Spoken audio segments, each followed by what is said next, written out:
This is Diana Sullivan in Austin, Texas. Today I'm going to talk about cast-on rags. This is a bulky cast-on rag. Now, this is one of those many little tips and techniques that knitters have passed from person to person that has appeared in magazines for many years, but since it's not in your knitting machine manual and it's very useful, I think it would be nice for you to know about it. So, the cast-on rag is a substitute for waste yarn and very, very useful. It's helpful to cast on all the knitting with it, or to use it when you have a machine that doesn't use a cast-on comb, or even when you have to add a bunch of stitches in one spot, perhaps under the arm. You're knitting up this t-shirt, and when you get to the arm, it goes out. So a cast-on rag is good for that. A cast-on rag is always used with ravel cord. If I'm going to cast on with a cast-on rag, I pick out however many needles that I want to cast on, and I just put the rag on them. And I'm doing it with my fingers. I mean, obviously you could do this with a transfer tool, but I just want to illustrate how easy it is to get the needles into these great big loops. See how big those loops are? And I'll just do this with a transfer tool. And I'm popping 3 at a time on. So it's fast, and you just keep it forever. You don't have to use waste yarn every time. Although the truth is, I usually do use waste yarn. Where I like one of these is the situations where I have to add a bunch of needles in some awkward spot, and I don't just want to E-wrap. I really want to have a little bit of waste yarn. And once they're on, it's got plenty of width where you could add weights, and they don't have to be right up under the needles. Just like that. As many weights as you need. So you can definitely think of ways to use this. And I'm going to push it back against the bed. I have some ravel cord here. This is some white nylon yarn. And this is not wanting to stay against the bed. So I'm going to put this inside this ribber. The problem is I have a ribber in the way. So here we go. Put it on the inside and it'll stay.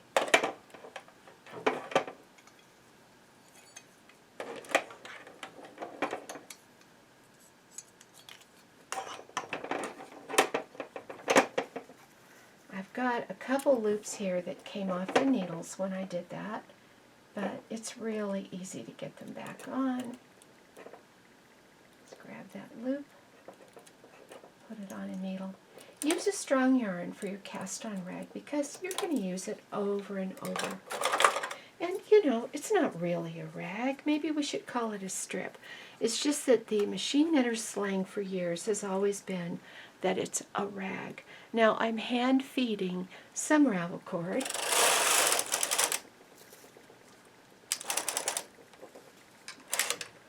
And over I go, and now I'm ready to cast on and knit with my real yarn, whatever that yarn might be. Here I have some green yarn, and I'll just hand feed that.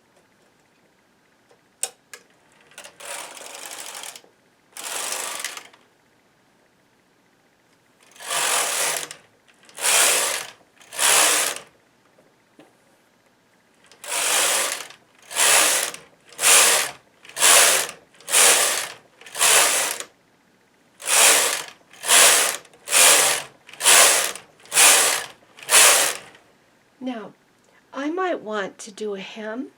I might want to pick up this bottom for a welt or a neck. There are a lot of things that I might do with this knitting, and after I do whatever I need to do, I can easily get the cast-on rag off. I'm pulling it out now so you can see it. And because I chose this bright color, I can easily see just above the white ravel cord what loops to pick up if I'm picking up a hem. or if I'm picking up a neck or whatever I'm planning to do with it. And all you need to do as far as length is have it a little longer than what you're going to use. Now, this cast-on cord is probably 50 stitches long, and I'm going to show you how to make one that is the length of your entire bed. And when you're not using it, you just roll it up and put it with your other tools for that particular gauge machine. You can make this for any machine. Just use a strong yarn that's going to last. So after you have done whatever you're going to do with this, you just pull the ravel cord out, and because the loops are big, the ravel cord comes out just really easily. And of course, that takes that off, and because you used ravel cord, this is ready to use the next time. And as I said, it's just really easy to roll it up and throw it in the tools that go with that particular machine, handy, ready for the next project. Even if you did another bright red project, you could still use a contrasting ravel cord, and the cast-on rag would work just fine. Now let me show you how to make the cast-on rag. And I have my carriage on the far right end of the bed, and I focused my camera on the far right end of the bed. I'm bringing out 10 needles, and I'm going to E-wrap onto those 10 needles with a strong bright colored yarn. I'll just put a clothespin on the end of this yarn and E-wrap on loosely.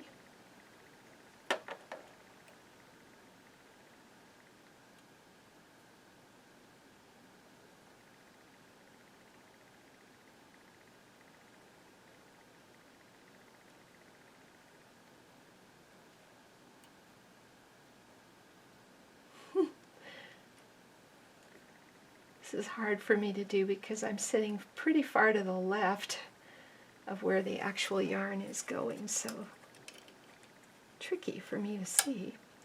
And then what I'm going to do is knit to the left. The carriage is set to knit needles that are in hold.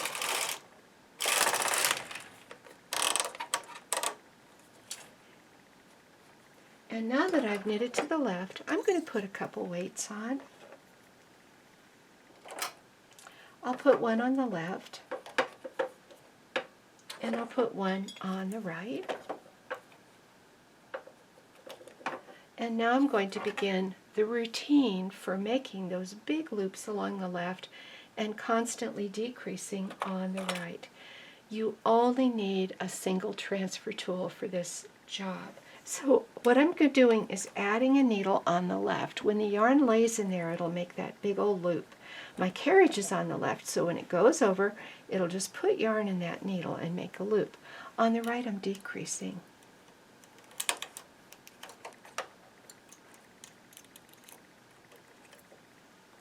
And I knit 2 rows.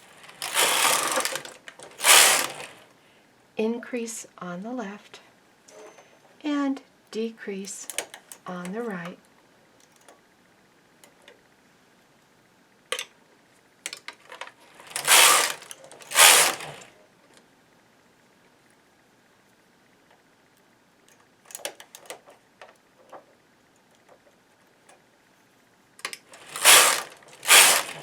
As I do this, you'll notice I'm working to the left. My bit of fabric is moving steadily to the left.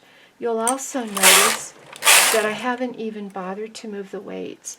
I go a long time before I move the weights. Maybe they'll be a foot down before I bother. And that works fine. It's such a narrow strip.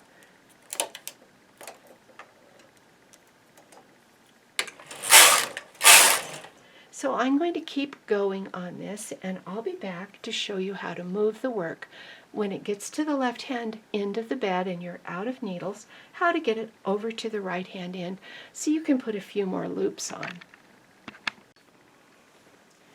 Here I am at the far left end of the machine, and this is my second of 2 rows.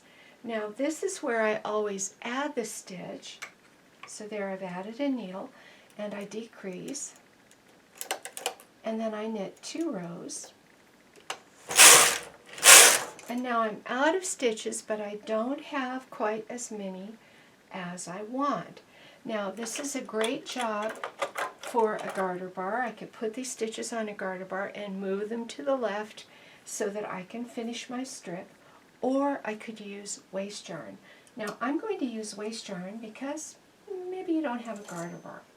So I didn't cut that yarn, I just moved it out of the way for the time being. I've got a little bit of white yarn and it'll really show up against the red. I'm going to do some rows of waist knitting.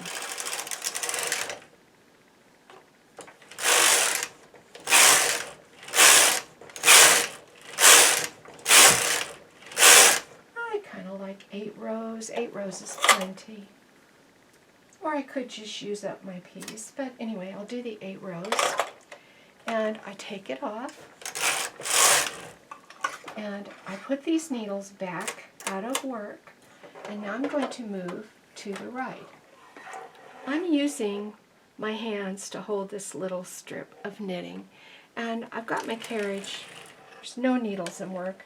I've moved it over part of the way, and it's going to be on the left of the work because this is where the yarn's coming from. And I'm going to rehang these 10 stitches with my transfer tool. I want the red ones, not the white, like picking up any stitches off of waste yarn.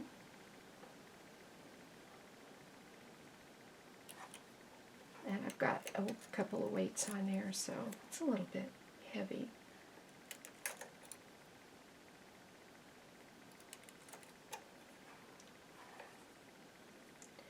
I'm going to mentally make note of the rightmost needle. Get this last stitch.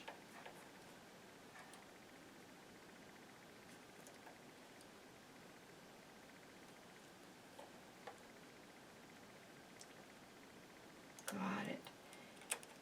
My rightmost needle is this needle right here, number 18 on the right, and I want at least 10 more loops. I wanted a nice long cast-on rag for when I have to do big cast-on jobs. So I'm unraveling that waste yarn, and there I am with my 10 stitches on the machine. And as you will recall, I had not done my increase on the left or my decrease on the right, so I'm doing that now. And then I'm going to proceed as usual. Knit 2 rows, add, subtract, and knit 2 rows, add, subtract, knit 2 rows.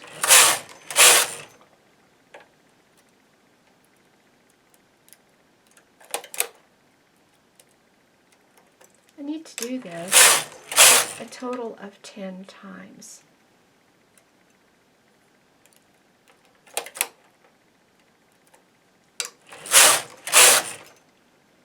So if I was on needle 18 and I want more than 10 more loops,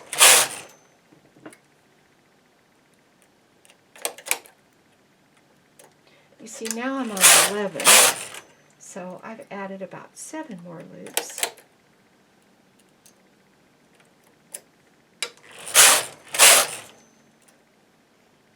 I'll just go a little beyond the goal.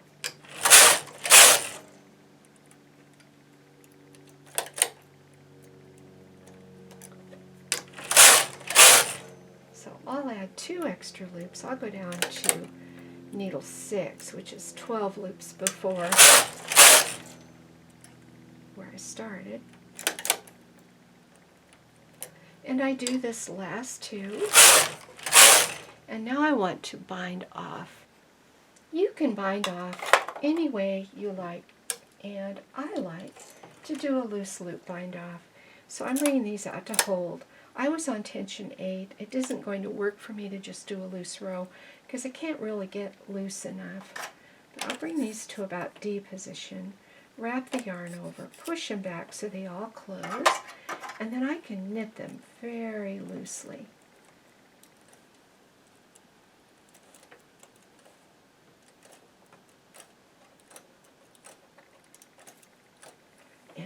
the yarn.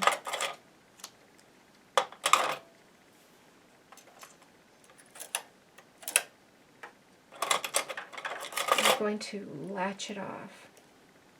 Then we can have a look at the cast-on rag, or perhaps we should call it a cast-on strip, that I've created with this little bit of effort, a tool I can make for myself and use over and over and over. I've had these last for many years, as long as I use a strong piece of yarn. Great use for odds and ends, or in my case, right now, this is a cone end. I made some Christmas things with this bright, bright red yarn, and this is what's left of it. Now, looking at what I have when I take it off the machine, let me zoom out so you can see it.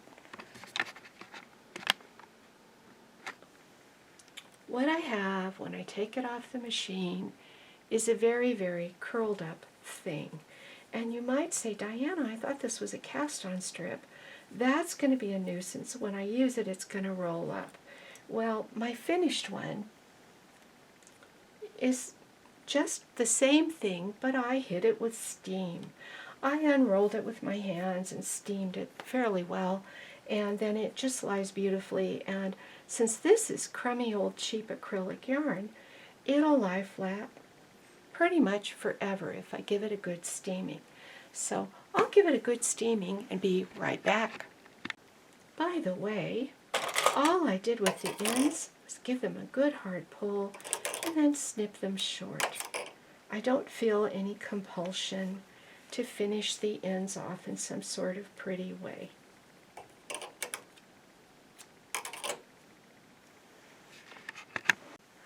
Now that I've steamed it, it makes a wonderful long strip. It's all bias. It's really easy to find the holes to hang on needles, and it can be rolled or folded and stored, and it'll stay flat once you steam it well, because it was cheap, sturdy acrylic yarn.